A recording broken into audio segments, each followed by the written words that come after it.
Hi, everybody, and thanks for tuning in. We're going to be speaking to Stu from T2 Fitness and T2 Awards. We thought it'd be really good to pick his brain, all things education, excellence. And there's a reason why I invited him on this, because he really exemplifies that. So, Stu, thank you so much for joining us today. It's my pleasure. What an intro. Thank you. Yes, it was an intro and it wasn't even planned. Exudes excellence. I'll take that. You absolutely do. You personify it. I mean, you are on our education platform. There's 2 educations on there. But, you know, you guys are doing amazing things. So I thought, like I say, we'll pick your brain, get a few opinions. It might inspire people to do exactly what you're doing, or at least look at why online education or education face-to-face is so very important in everybody's journey. So first question, talk to me about that journey of setting up this sort of education provider. What was the sort of catalyst to make you think, I'm going to do this? Well, I think initially I worked for lots of different education providers as a tutor, as a freelancer. And I really enjoyed that side of things. But what I didn't enjoy was not really being a freelancer, not really having any touch point afterwards. So I'd get messages on Facebook or, emails or whatever from former students that really weren't my students. I taught them on courses, but I couldn't really impact them. So I couldn't help as much as I wanted to. So that was really the thought process behind starting T2 Fitness, was to create a community that could always kind of come back to us for, not necessarily formal courses, but for advice and guidance and support. It's a difficult industry at times to step into when it's so different to what lots of people do day to day. And I wanted to offer something a little bit more than what I was able to at the time. So that was the thought process. Now, whether that was naive or not, we're still here. So it's 11 years down the road. And I just thought, I could do that, and just decided to start doing it. So that was my thought process.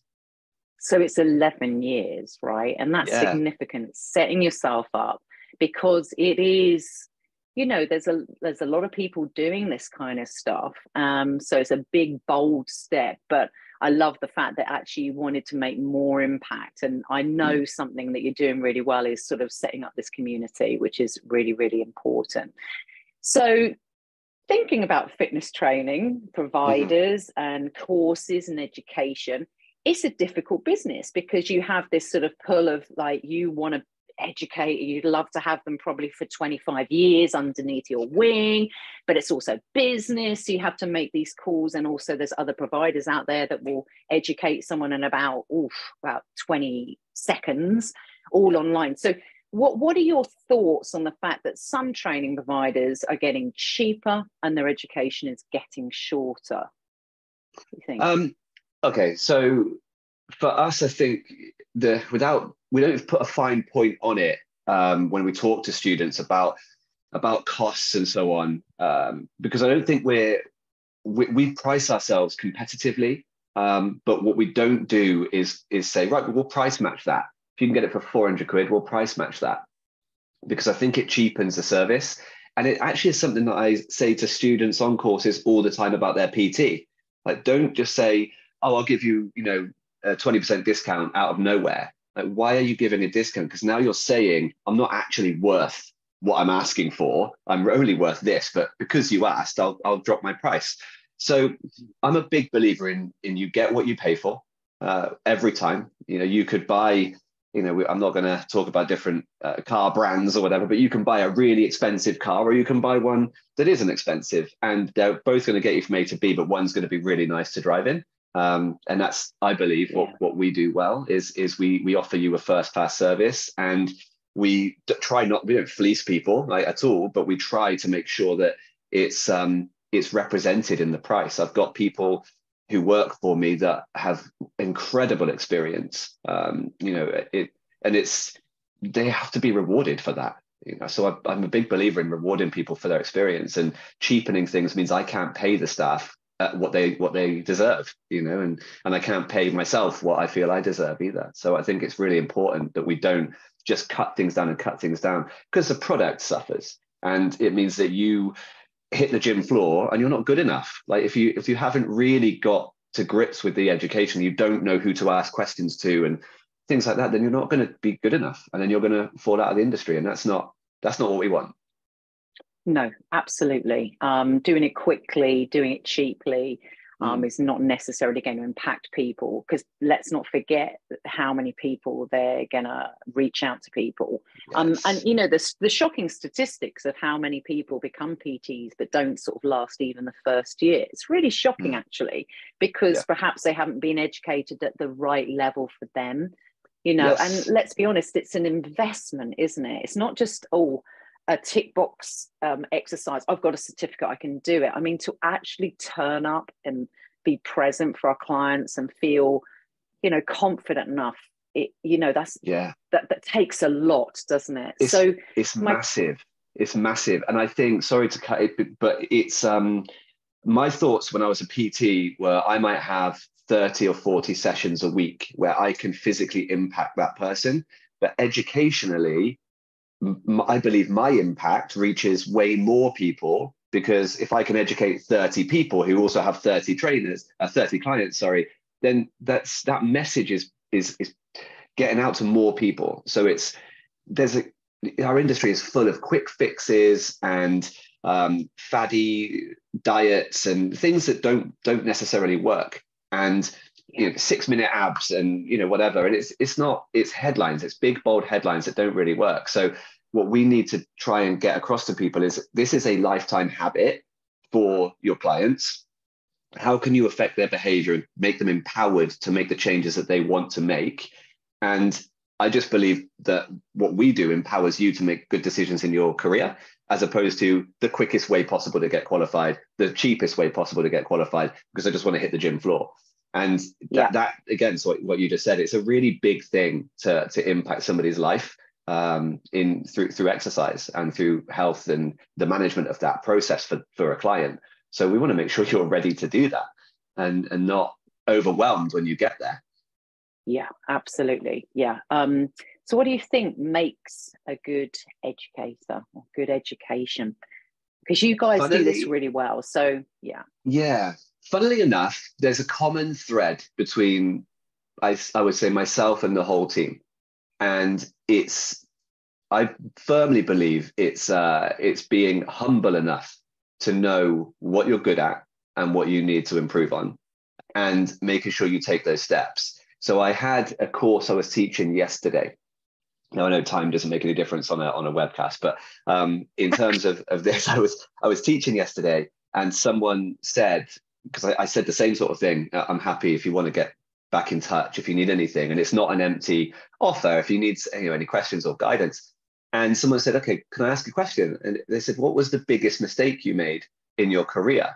And it's at this point, it's a 22-year career. So I was thinking, okay, there's plenty, there's loads I could call on here. But one of the big ones was believing too early that I knew everything. I don't know everything now.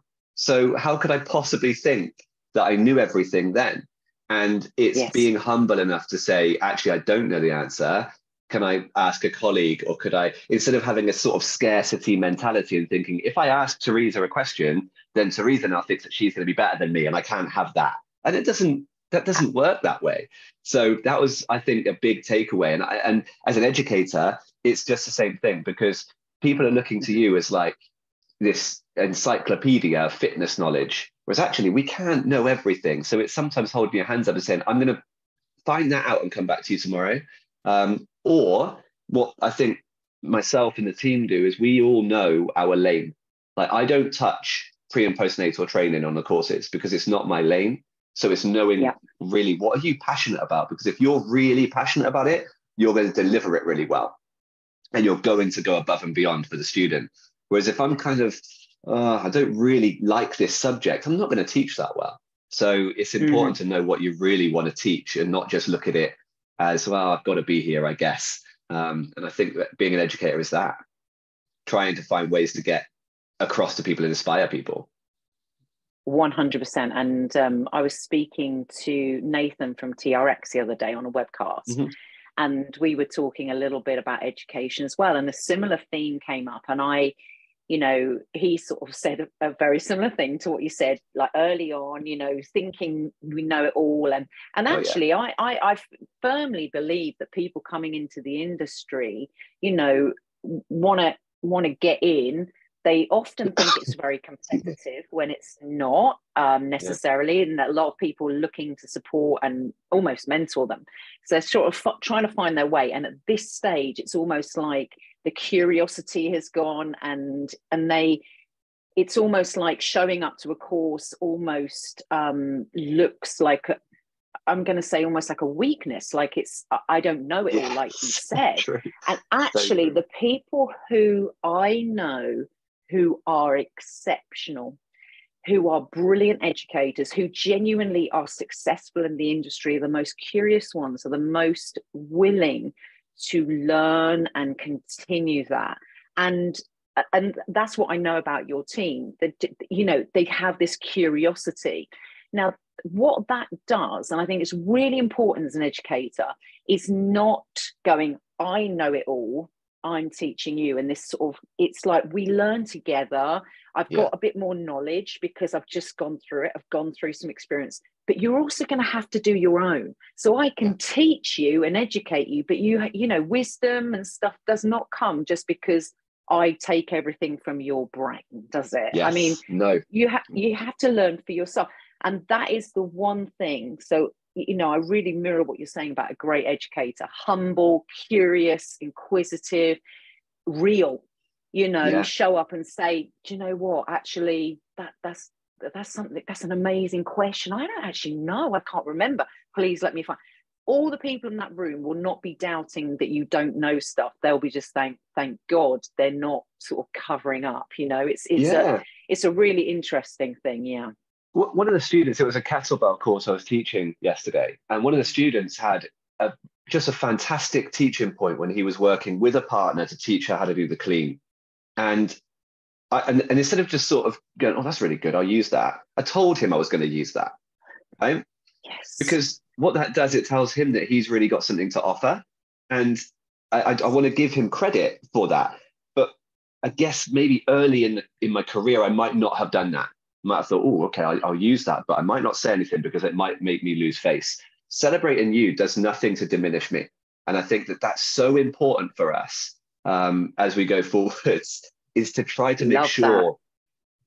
We talked about it at our networking event, right? That you came to speak with us on. It's so important to celebrate others and to try and push them to the forefront of what they do, because it's only going to make sure that our industry is more stable and that the client is working with the right trainer for them. And if you've got something to offer them, it's going to make them better. Why would I step in your way? It doesn't make sense, right? Yeah. So, oh my God, but benefit of experience, right? Yeah. I'm just loving that. Celebrating you does not diminish me. I think that's a really, really important. There's a headline. Takeaway. Yeah, love that. I love that. I'm just like, that is amazing. So, as an educator, and you've done it for a long, long time, I have as well. I did a lot of face-to-face and sort of online learning. I was kind of like, nah, that can't work. When I was quite early on in education, because the value of being able to be with somebody and stuff like that. And certainly then I sort of started to see the online learning, and I thought, that's kind of almost like a quick and easy way around it. But actually, I now worked out that actually education can be really significantly powerful online. Yeah. And we now, our CPDs are online, and I watch them, I review them, like, so powerful. I didn't know that would happen. And you have a lot of sort of online learning. So talk to me about what your thoughts are on that process. Yeah, I think that when I first was, it first became a thing, I was probably the same mindset. Was, it's not being with somebody, it's not being able to read the body language and nuance and so on. But actually, it goes back a little bit to when I said about having 30 clients or having 30 students with 30 clients. So the message can get to more people. So a video that goes onto, you know, your website, our website, and people can download it and use it. They might download. We had a student, a bit of a story. We had a student who qualified as a PT through lockdown, all the way through our online learning platform with some face-to-face Zoom style delivery and feedback, who lived in Canada. So I've never met this person, right? But she could use the platform, has hundreds of videos on there that she can use to refine her technique. We can go back and forward. And this is someone that might have gone somewhere else. So obviously from a business standpoint, it's great, but might have gone somewhere else and had a lesser education and fallen out of the industry. So if the platform is put together well and it's got really robust content, that it can be so powerful. And it can, one thing I think that it really helps to benefit is, especially if you've got a platform that you can load people onto, is that they've got that content there. It's always there. So they can have this way pre-course, they can use it way after their course, they can remind themselves of things. If they're thinking about techniques they haven't done for a while, they can revisit them. That doesn't spring off a page of a manual. So, and you don't always have me there for you or after a course, like face to face. So I think it's got massive benefit. We just need to know where it sits and how it works.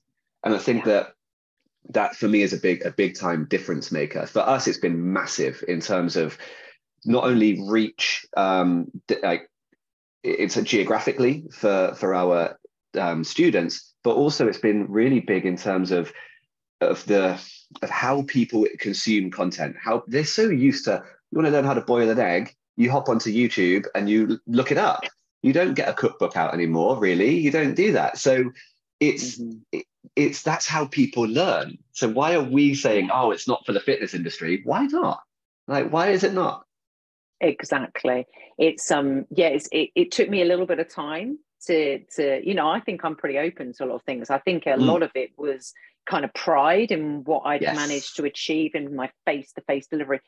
What I would say, Stu, is there are different levels, and this is not slating anybody. There are different levels of educators out there. There's no questions. Yes. So if you have something online, you know it's standardized, you know it is going to be received by, you know, all of the people in the same way. Whereas if, you know, you have a tutor who's not quite at the mark needed, do you see what I mean? It can almost be, well, I know what's online is where it should be at. And don't forget, when you record online, you can check back and go, did I cover these aims and objectives and la-di-da-di-da? So, and you can always change it, whereas, and update it. And that's some of the things I hadn't even thought about when it came to online. So I wanted to ask you, without slating anything that anyone else is doing, let's put it this way. I'm sure you have seen some shortfallings in some educating or in some providers of education. What have you learned from that, and what have you sort of incorporated in your sort of culture so that you don't sort of slip into that, if that makes sense? Because I think it can easily happen in business when we're talking business, rather than you rocking up as a freelance educator, you can do your best thing. You know, sometimes you've got to be thinking business brain.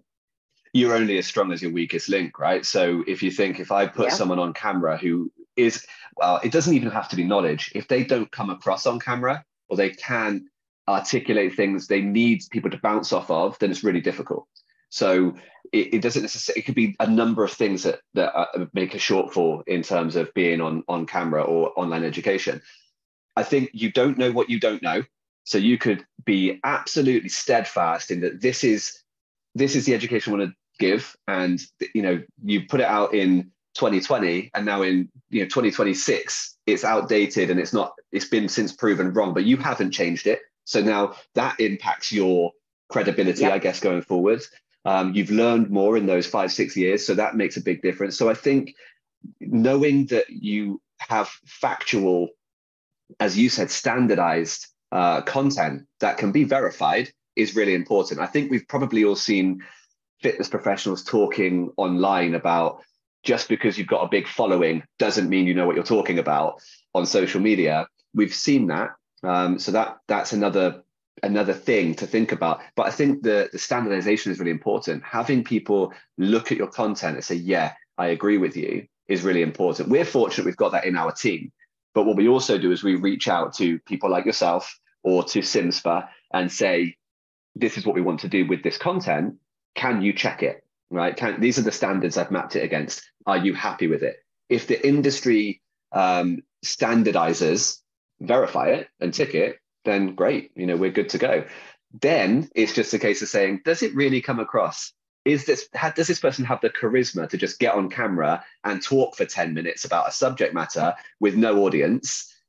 Or do I lose interest halfway through or not even halfway through? So there's a number of check boxes that we need to think about when it comes to online learning. But I think, there are ways around that as well. You could get your videographer to film a live session, and that's something. If that person doesn't like just being facing the camera, could you film an actual, live lecture of them with real people in the room, and then use that with everyone's permission? Can you put that on your platform? So there's lots of ways around it. But yeah, it's a big space, and it's very easy to just jump on and start putting stuff out there without really knowing what you're talking about. And I think that's a big area. So for us, we need to be singing off the same hymn sheet. I need to be business minded and say, it's my company, so I need to make sure that I'm happy with the content that's going out there. If I'm not, then I'm not going to put it out there. And I'm very close with all of my team, which isn't a detriment. That's a benefit when it comes to saying, actually, that's not quite there. Let's do this, because they'll take it from me instead of saying, oh, you're my friend and I don't want to upset you, but it's not quite right. So does that answer the question? Yeah, it does. It does. And in the introduction, I talked about T2 Fitness and T2 Awards.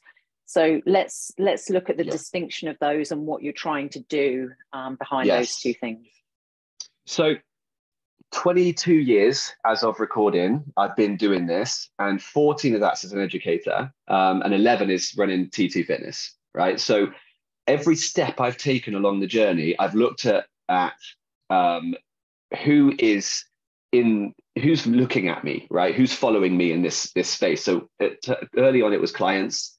Next, it was students. And I feel like we've got, especially through the lockdowns, I think of last word count was something like nearly 750,000 words were written during the first few lockdowns. So over that first year, that's what we did in terms of actual written content plus video content that we animated for our online platform. That's really high level, and it's all verified by SimSpa. So I looked at that and thought, well, actually, if we can brand this for people, we could effectively help other providers who also want to be in that space. So we've got a few partners that, in Scotland and up north in the UK and so on, that have the same mindset as us in terms of, I want high quality, I want to deliver at a cost that is representative of the value and so on. And they've got really good educators, but maybe a lot of them run their own gyms, so they don't have the time to do what we do. So they do their academies as a part of their business model, and they utilize our content as part of their academies. So T2 Awards became a business a couple of years ago based on content creation for bespoke content creation for other training providers. And that's what we sort of springboarded from the lockdowns from COVID. So it was something that it's been on my mind for a while. We were all given a lot of time during the lockdowns. So I thought, why don't we try and think about how productive we can be with that? And it takes a lot of thought process, because it meant I had to make sure that all the videos were recorded with a plain t-shirt, no logos, all of those sorts of things, distribution rights for images and video and all of that. But hopefully what it does is it, at the very least, raises the floor of the online learning delivery that is available. So if your online delivery is very much like, static, then if you use this is going to be better. And then you can then supplement that with your face-to-face or whatever. So the idea is to raise the floor so that nothing is poor, in terms of delivery, because that's what gives online delivery a bad name, is the worst level of it. So if we can raise the floor of it, then that's what we're trying to do. Amazing, amazing. You've created so far you've created 2 educations that sit on our platform, yes, which is amazing. Yes. And you've done a few like masterclass type things, mm-hmm, and also T2 does some face-to-face teaching of Viper, which is part of FitPro as well. Just briefly summarize those 2 educations that you've got on our platform that sit in the strength and conditioning category. Sure.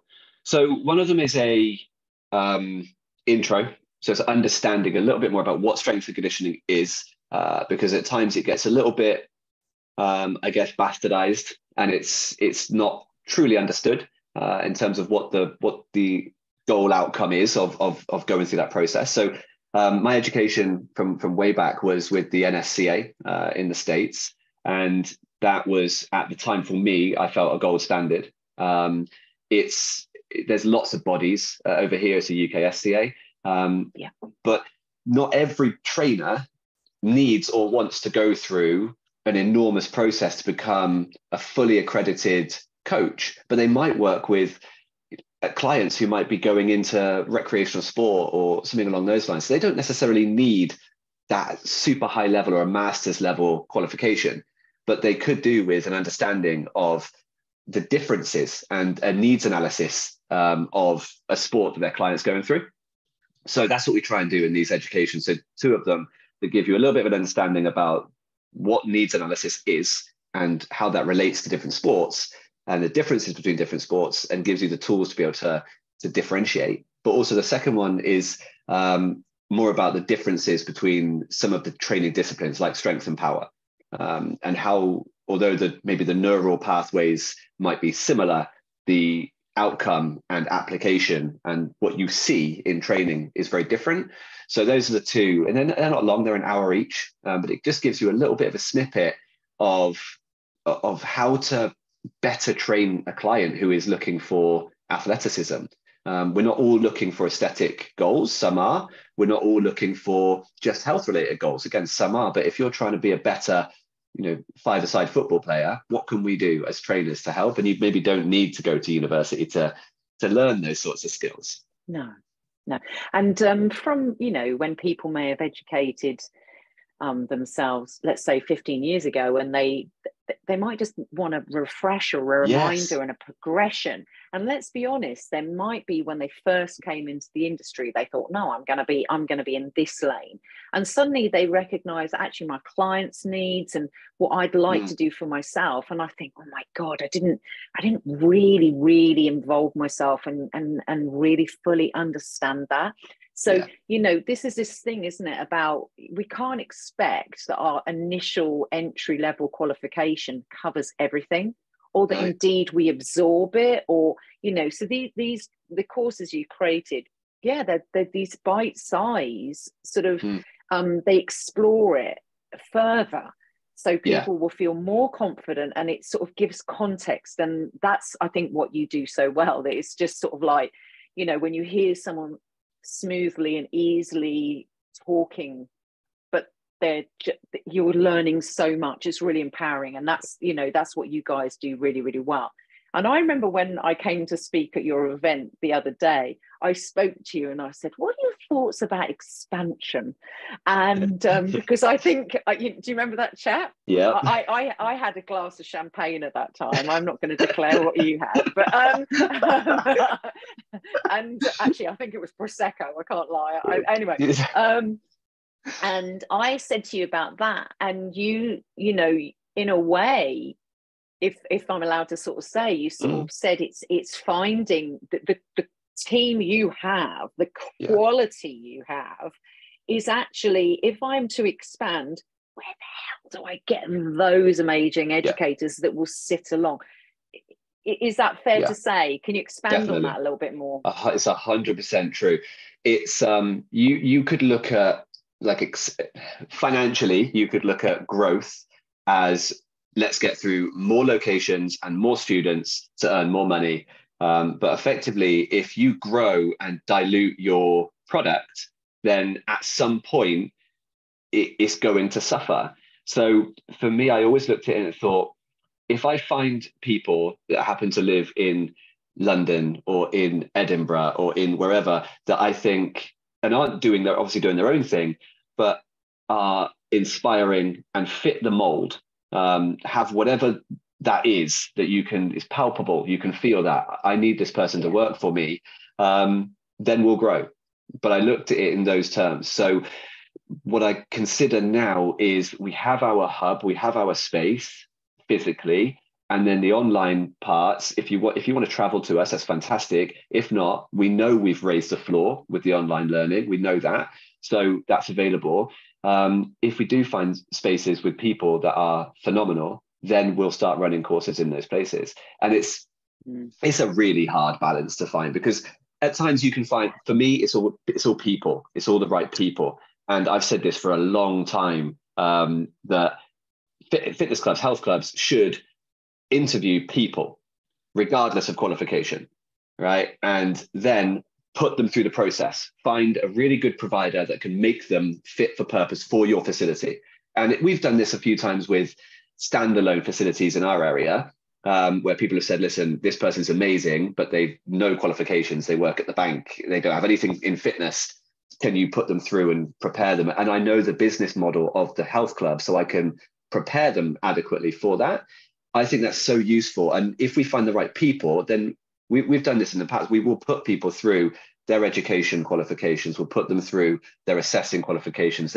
We've got a process by which they shadow courses. They then teach parts while being watched and so on. And we're quite happy to do those things, but it's got to be the right people.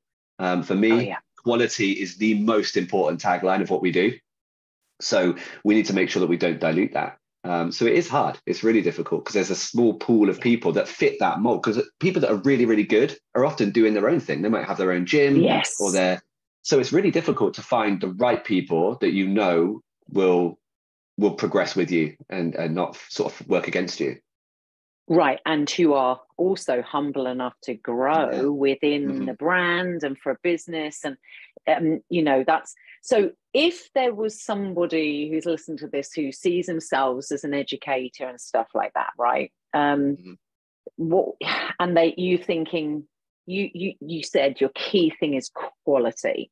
How do you think, somebody who's an educator can take themselves to the level that you really hope that everyone should be at, let alone for your team? We talked about what made a good educator: humble, curious, ongoing education. But, let's look at most educators and then look at what you want in your team. Yeah. What's the difference?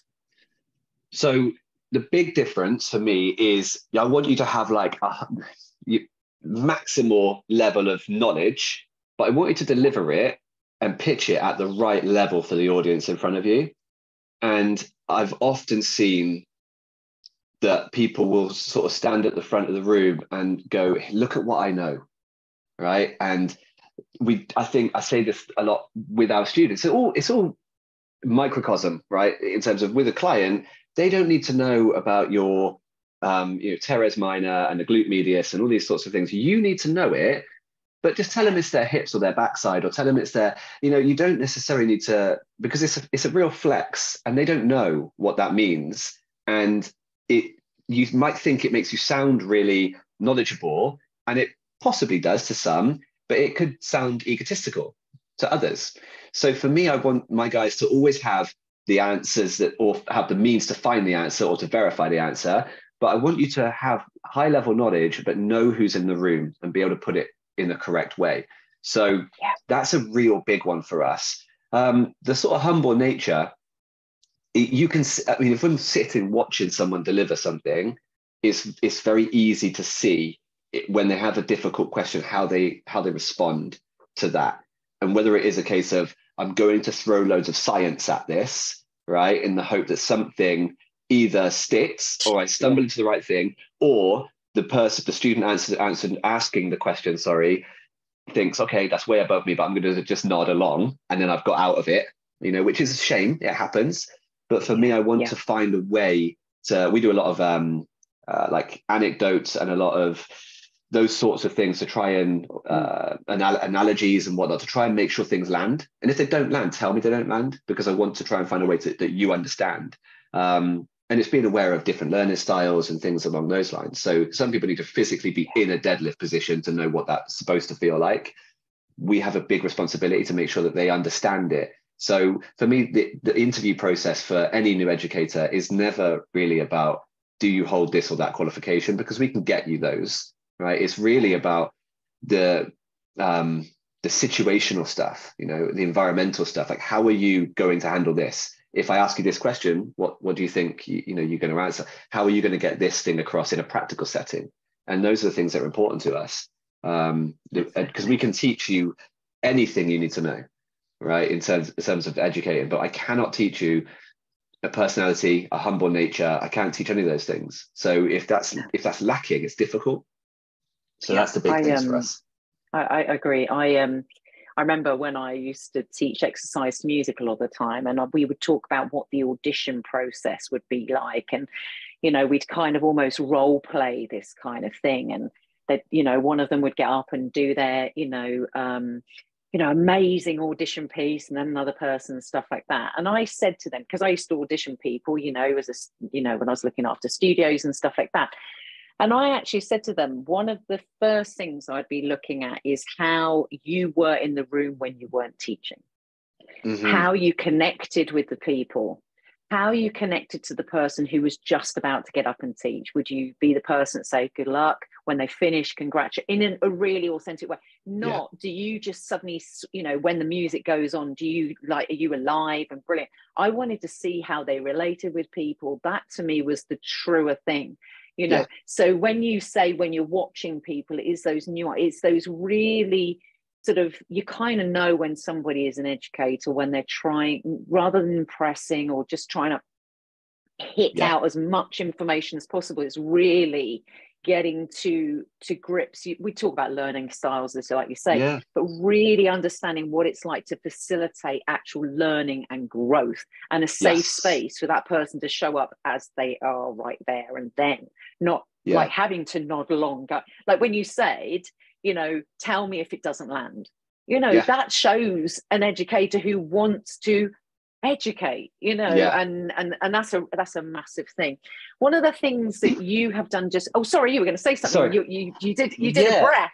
It did. I think one of the things that also makes a big difference is you can use the knowledge in the room, right? So there are people that have come into courses who are really high level triathletes or bodybuilders, and I don't do either of those things, right? So for me, why would I not ask your opinion? Why would I not ask, what do you think of this? Like, how do you do this part? Because students are going to learn from you as well. So we're creating an open environment I'm facilitating it, but I'm not dictating it. And I think that's the big thing.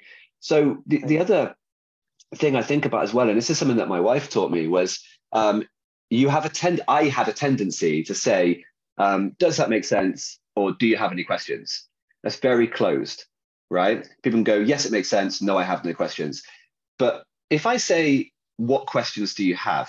It opens the floor. And now you're thinking, questions do I have? And I'm waiting for you to ask questions now, right? So I can get an insight into, did you really understand it? Or are you just thinking, well, it is time for a cup of tea. It's break time. I want to get out of here. So I want there to be a space for you to say, actually, I do have this question. It was from way earlier, but do you mind? I want that to happen. So I think that's one of the big things if you watch any of our team, the delivery is such that it's an inclusive environment. It's not me telling you everything. It's us exploring it together. And all I'm going to do is make sure that I keep pointing you in the right direction to find the answer, because it's really empowering when you say, oh, isn't that because of type 2 muscle tissue? And I go, yes, it is, right? And you did that. I didn't do that for you. And I think that's what we want, is people to leave the courses feeling like they're empowered to make decisions. Because a lot of our stuff we do is trial and error, right? In fitness, because what works for you isn't going to work for me. So I often say to people that one day I will write a book and the title will be It Depends, because I could answer every question with it depends. And every time they say anything on the course, it starts on day one normally, and then I'll say, well, it's another chapter, right? It's another chapter of the book, because you tell me it depends on what factors does it depend on, and let's discuss. I think that's one of the big things for me. Absolutely. I always used to use what questions do you have, because no one would come up with anything. And also I realized for such a long time as a facilitator, I'd go, right, if you turn to page 15, if you look here, and after a while I thought, actually they'd go, after a while they would be with me and they go, what page is it? And I thought, actually I've been spoon feeding a bit too much. Mm-hmm. If they can't find a page in the manual that they're meant to be comfortable with, so I'd go, right, okay, let's find out. Right at the front is the introduction, and it's got your contents here. So here's your topics. So because otherwise, what you were literally doing was teaching them stuff like that. So and it was little things like that I thought, no, I want them to do a bit of research. I want them to know how to do it, because otherwise, when I stop being their educator and their supporter and mentor and cheerleader, suddenly they're going to go out of there and go, well, what would Teresa say? And so there has to be a bit of empowering going on as well, doesn't there? But that's why you're a great educator, Teresa, because you've taken the time to go, what am I not doing quite well enough? Or what could I do better, right? And you've taken that process. And often we sort of think, oh, I've thrown the t-shirt on, I've taught the class, like I'm the finished article, drop the mic. Whereas actually it's not that.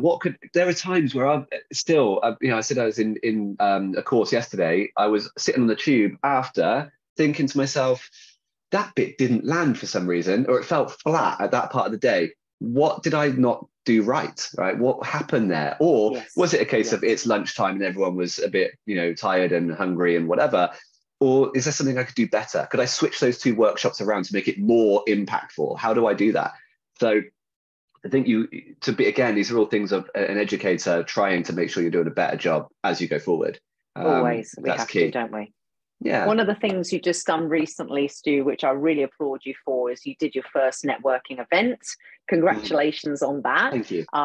So it was really good. I got to come in and meet the community that you're kind of, bringing together, which is so important. I know it's around Swindon and stuff, but I travelled a few hours to join you, and it was great. So well done on that. So is this something that you're, from my belief, you were going to aim to regularly do? Yes, sort of definitely. Yeah. And I think we may well, we've solicited a little bit of feedback from people, and we might well break it into different things. We might do large events like that, but we also might do, early stage entrepreneurship meetings where we have 10 or 12 people that really want to go into freelance work or really want to set up business, and we can speak to them specifically, because there's no point talking to the masses about that if half of them don't want to go into freelance work. So we might break off and do those sorts. We won't do one for studio owners or small gym owners, because again, you can standardize things a little bit, or try and cherry pick things that are really useful that a gym is doing that you might not be doing. And again, without a scarcity mindset of let's share some best practice. Like, how did you get this to happen? How did you get that class really busy? And it's knowing those things. So yeah, it's definitely something we want to do more. I feel like we're fairly uniquely placed in order to do it, because at this point, this many years in, a lot of those clubs either have students or managers that came through our courses, so we can reach them quite easily, and they want to come back and be involved in that community. So it's we're quite well placed to do it. Where I think if you said fill in the blank health club is going to run an event, well, why would they bring 10 other health clubs to it? They're probably not going to do that, whereas we can kind of neutrally facilitate those sorts of things, which is great. So big thing is introducing students to gyms, and the other way around, because often we get, have you got anybody for us to work here? But your unique way of doing things and running your PT model might not suit everybody. And so for me to effectively do the early stage interview for you doesn't work. So I want to introduce you to the people so they can then say, actually, I've got a really good vibe from that gym and I'd like to go for an interview. So that's primarily the purpose. I think it's a really great thing to be offering the community that you've had such a important part in. I see what you guys are doing, and how you've kind of adapted to the changes that happened in the industry. And you know, this level of quality and stuff, it's really important. You know, I want to celebrate that and congratulate you on that.